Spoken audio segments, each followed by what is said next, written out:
Hello friends, welcome back. Episode 1 of Sweet Tooth Season 2 begins with us up in the frozen wasteland.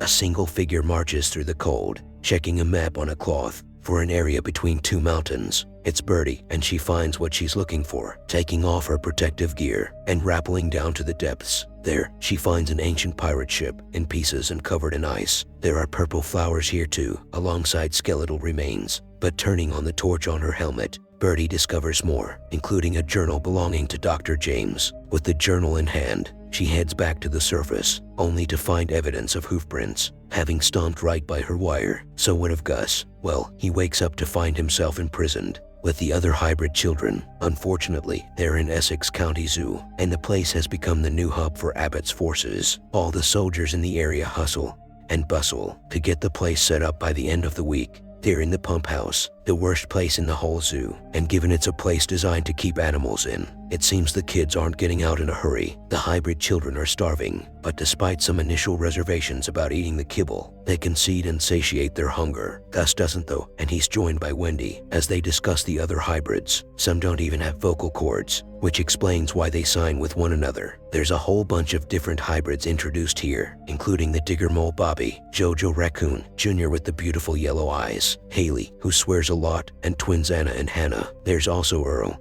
who's half elephant, the skunk Max, and the super shy and half turtle Teddy. Meanwhile, Dr. Addy Singh manages to keep his wife alive, telling Ronnie he's working on a fresh batch of secret sauce. General Abbott though is getting restless, and he wants a cure to the virus. In fact, he wants results immediately, and with a new variant strain of the virus spreading, dubbed Doomsday, Addy needs to deliver something. If not, then Abbott won't allow him another shot to keep Ronnie alive. Despite being exhausted, he needs to continue on no matter what. Using Bobby's skills, the kids inside the cage work together to try and get the radio so they can call Mom Amy. First up, Bobby manages to get the keys to the door, and as they open it up, Wendy and Gus break out to find the radio. The rest of the kids stay behind. Wendy and Gus make it into the transmission room and use the radio to send a message to Amy. Unfortunately, they don't get far given they're spotted and thrown back in their cage. Bobby is also locked with a track around his neck this time. And as for Roy, the chameleon kid, they find that he's dead. Only, Gus decides to give them some much needed hope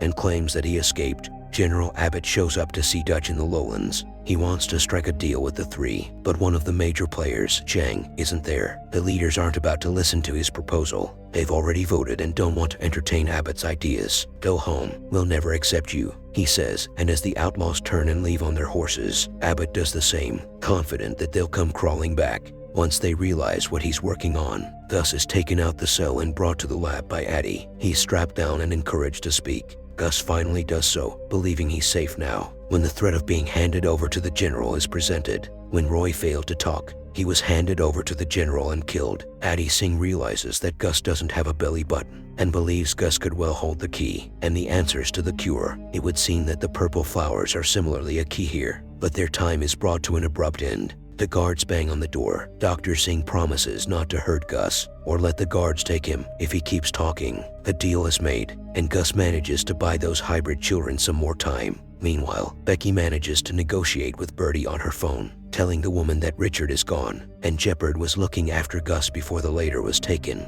Birdie also has a cassette tape regarding a recording that could hold the clues, one with Shady Grove written on it. Unfortunately, the phone has a tracker, and as a result, the last men show up at Becky's location, so they're forced to cut their conversation short. Judy sacrifices herself to buy Becky some time, allowing the girl to leave, as she uses a flamethrower to take out the guards. Becky slips off the roof on her way out though, smashing the radio to bits and waking up on the ground. She scrambles away, while we cut back to Gus, who realizes that Jeopard is coming for him when he finds his old Teddy in the kibble food. Thank you for joining us on this journey, and we hope you enjoyed episode 1 of Sweet Tooth. Thanks for watching.